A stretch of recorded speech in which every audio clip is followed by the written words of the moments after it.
During 206 BC to 220 AD, Han Dynasty China was introduced to Buddhism through merchants and travelers along the Silk Road from India. At the time, Confucianism was the prevalent religion of China, and government officials took issue with Buddhism's monastic system and Buddhist monks' celibate, unfilial lifestyles.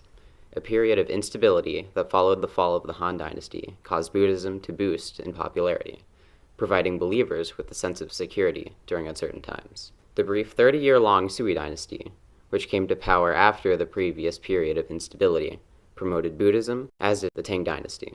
During the 618 to 907 Tang dynasty, Buddhist temples became more and more common as wealthy landowners donated land and grain to Buddhist monasteries.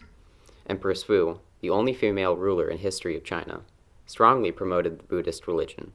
Confucianism, however, would reemerge in a new form during the coming Song dynasty.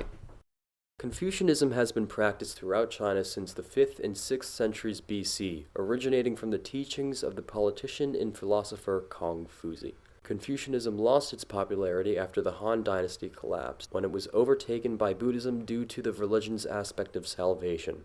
Later, during the 960 to 1279 Song dynasty, Confucianism regained its popularity by incorporating parts of the Buddhist doctrine. The teachings of logical thought, an individual's relationship to the cosmos, and the relation of nature and the soul were incorporated into Confucianism's principles on morals and family. An important representative of Neo-Confucianism was the 12th century Zhu Xi, a philosopher and writer who was heavily involved with its growing popularity. Children were looked at as a continuation of the family. Boys were treated better than the girls, as they were viewed to have more potential in bringing additional members to the family. According to Neo-Confucianism, members of a family were all expected to respect their elders and place their interests of the family before their own, an example of filial piety.